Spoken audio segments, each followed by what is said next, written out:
Hi, my name is Layla West, and I am really excited that I'm going to be able to talk to you a little bit about my Howard experience and talk about college essays briefly. I'm really sorry that I couldn't be here today, but I'm happy that my sister Savannah is able to be there. And I'm really grateful to my aunt who has invited us to be here and share this info. I am currently a master's student at NYU, New York University, and I'm studying Africana Studies. Before this, I went to Howard University for my undergraduate or my college years. And at Howard, I majored in English and my minor was African American Studies, which is Africana Studies. They're usually the same thing. And before that, I was in high school and I was applying and I was getting ready for this huge transition. And I know how stressful that can be and how daunting, but also really, really exciting. And so I think it's, first of all, really important to commend you on being involved and being enthusiastic about that process and searching for resources that can help you get into the colleges that you want to go to. I think that you're already on the path, and that's so important. So, shout out to y'all. I think first I'm going to talk a little bit about Howard, and then I'll talk about give you a few takeaways that you can use for your college essays. So I chose Howard because it felt right. But more important than that, I was awarded a full ride. A full ride is a scholarship that covers not only your tuition, but your tuition as well as your fees, enrollment fees, those sorts of fees. And my full ride also included a stipend that I was able to use at the bookstore for my books every semester. And I think a lot of full rides may also cover sorts of health insurance. So look into that for your different scholarships. There are a lot of different scholarships that I know you're aware of, need-based, merit-based, but I'm going to talk specifically about the kind of merit scholarships that you can get just based off of your application package, where you're not looking for outside scholarships and writing those essays. Of course, you should be doing those too, but there are certain kind of scholarships that you get submitted to be in the running for just when you apply for a school. So Howard in particular has a few different tiers of merit scholarships based off of your GPA and your test scores. And I was awarded a merit scholarship based off of my ACT score and my high school GPA, which I can't remember what my GPA was, but I'm sure it was over a 3.5. And for the ACT, I was able to score a 32. And I think that at Howard, their merit scholarships start with scoring around a 28 on the ACT, but I'll have to double check that. I haven't been there in a few years. But those scholarships can be called Dean scholarships, or they can have a lot of different names. But the way to go about those is to have the strongest application possible that you can have. It doesn't relate to your financial need and your FAFSA and all of those different components that are going to be really integral for all of your other scholarship applications. These you're just submitted for when you apply. And there is so much to say about ACTs and SATs and how a lot of times scoring high on those tests just comes down to being able to understand them. And a lot of that understanding happens through tutoring or outside sources, which cost money. So structural racism. But if you have the opportunity to study and tutor for those exams, then achieving a high score could put you in the running for certain kinds of funding. Once I got to Howard, though, it was the greatest honor and privilege of my life. Like, for real. That's what I tell people. And it's true. There's so much, there's a wealth of information about HBCUs on the internet and in articles, and especially if you spend a lot of time on Twitter like I do, you see the pros and cons. But what was most powerful to me when I was deciding and when I was there is that Howard alumni and HBCU alumni ride for their institutions like other people don't. And who would know better than an alumni? And the way that my passion and my love for Howard and my gratitude for my undergraduate studies happening at an HBCU and Howard in particular, like that pride doesn't relate to, it's not conflated with, oh, my school is perfect. That's never gonna happen. You know, it's a college, it's an institution, but whether or not it was perfect, it was absolutely worth it. And it's amazing to be a part of a learning community that believes in you and that sees you and, you know, can hear and interpret the ways that we talk, the ways that we move, the ways that we dance, and want to integrate rituals. Like, yes, we work hard and study hard, but we also get lit, and like we also like are all moved by the same rhythms and drums, and we're also unified in our difference. Like, there's Black nerds, there's anime people, there's the band, there are the dancers, the football and soccer players, Black people from the islands, Black people from the continent, Black people from the city, from small towns, who are rich, who have like never been in an environment like Howard before. There's just such a huge diversity amongst the Black people who come to Howard, and that can't be understated. It's not crucial for me. It wasn't crucial for me to learn how to be trained to exist around white people. And I do interact with white people all the time, and of course, the transition out of an HBCU is, a transition. All transitions are characterized by sort of challenges and also some elements of joy. But it wasn't important for me to spend my undergraduate years training myself for a job, for the entirety of my life working for and around white people. So that's kind of that. And that also, that relates directly to me, to that Blackish episode about HBCUs. I'm not sure if anybody watches Blackish, but yeah. So other than that, at Howard, depending on what school or college you go into, it could be the College of Arts and Sciences, it could be, you could be pre-med, pre-law, you could be in the School of Communications and hoping to go into media of some sort. My experience was in the English department, which is under the College of Arts and Sciences, and I really loved the way that we had sort of requirements in the different divisions, and every school does this differently, and it's not so important particularly, but those required classes is where I was able to establish a community for myself that was based in the academics. It was based in classes because I really like school and I really like learning, and I'm excited that y'all do too.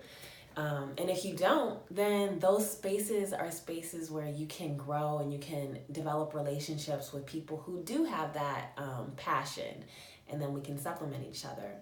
But I know I'm kind of getting off track. I get really excited. I love talking about Howard, but I think that my HBCU experience in particular is characterized by the joining of a genealogy. Like, genealogy is my favorite word, and it just means like that this has been done before. Like, yes, our people have been like not only reading and writing, but activists, scholars, they've been in medicine, government, anything that I can dream of for myself there's a precedent for that. There is somebody that I can look to for inspiration. And HBCUs in particular have a really rich history of alumni who have been pioneers and alumni who have been really involved at every level, from the local, which is so critical as far as pushing positive change or impact in people's lives, from the local, national, and international levels. And I didn't get the feeling that people were kind of just going there to get a good job. I really got a sense that a lot of my peers there, we were all here because there was this project that's greater than each one of our individual earning potentials. Of course, getting a good job is fundamental to feeling the security that I need in order to go on and pursue like higher sorts of goals and dreams. But it's not just about, getting a good job to earn a paycheck. At my undergraduate institution, which happened to be an HBCU, I learned the value of uplifting our community and making space for other people to pay it forward, making space for the next generation to just do it better than us, and to build on all of our accomplishments and all of our achievements, because, that's who that's for. So I highly encourage you, if you're applying, I don't know if the Common App is still a thing. I should have looked that up. But if you are applying to more than just, one or two schools, which most of you are and should be, I highly recommend that you apply to an HBCU so that you just give yourself the option of considering whether or not it might be right for you. Most of them take the Common App and don't have any supplemental essays, and the application fees are also not as high as they are for some other schools. And you can easily call or email different admissions departments to ask for admissions fee waiver, or for fee waivers for your application fees, But that is kind of the entry point into the gist of like my Howard experience. But Howard and HBCUs make you strategic. They make you grounded, and then they make you strategic. And I'm really grateful that I was able to kind of have an introduction to those skills before college, just through my community, through my family and different institutions. And that allowed me to be able to approach my college essays from a real point of strength. And so I'm going to transition into talking a little bit about the college essays and how you might want to start thinking about that. I have two main points, and I'll go through them. The first point is to have a story, but also to have a strategy. And then the second point is that this is a writing project before all. So what does writing something that you really care about and is important look like? So first, it's important for you to believe that you have something compelling to offer to all of these colleges and institutions. That may be your personality, it may be your academic skills, it may be your sports, it may be your service hours and your commitment to social good. It may be that it could be anything, but everybody has something very, very valuable that you are offering. By applying to their school, you are offering to add your self-worth into their entering class. And it's important that you tell a story and tell a story in your applications that really reflects the value that you have for yourself. And you're really you want to work on communicating that to the admissions board through your essay. So although, we have these stories and these anecdotes that we want to tell that are really important and meaningful, like one time, I was with my grandma and a song came on, or like it was 12 a.m. and like we were in the emergency room, like, or, everybody has these stories that are really important. But it's also important to pair that story with strategy. Be strategic, okay? That means choosing your words very carefully and with intention. That means that a strategy just means that you are taking steps with the long game in mind. So being strategic about telling your story means knowing what the values are of your colleges and institutions and working those into your essay. So your essay is just as much about you and about your story as it is about how you are going to contribute to that school, or why they should choose you, or, there are a lot of different thrusts that could be your main like kind of strategy for selling yourself or marketing, your contribution to that school. But, be persuasive when you're telling this story. We don't want to get to the end and ask the so what question. You really want to get to the end and know a little bit about, who you are and what brings you to this school. But you also want to walk away having a strong sense of, this is why I should choose this person. Don't give them any option, to wonder whether or not you are going to be a valuable contribution to their entering class. And whether or not you know that yet or believe that, you got to put it in the essay. So that's sort of a fake it till you make it sort of thing as far as confidence. And the second thing, or my second point about the essays, is that, like I said, this is a writing project first and foremost. And I am emphasizing this because I'm a bit of a writer myself.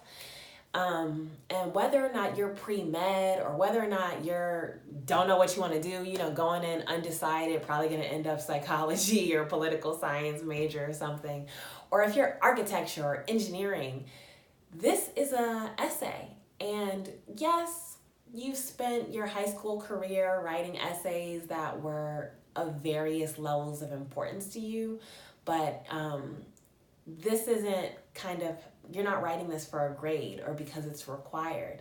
You're writing this out of your own volition.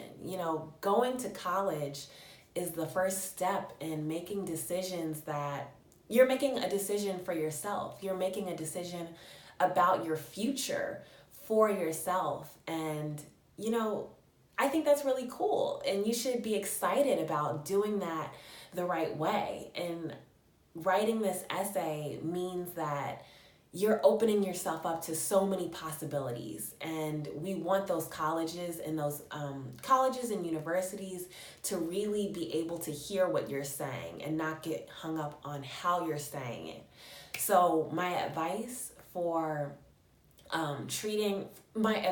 your first serious freelance writing project, if you could call it that, your college essay, your personal statement, is to take it through drafts. And I would say this to any high school student, to anybody writing anything.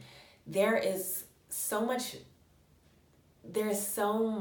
that happens between getting out, your first idea, and then coming back to it without I just got to get this out, and I got to get this done, get something on the page because, you're working on a deadline for real.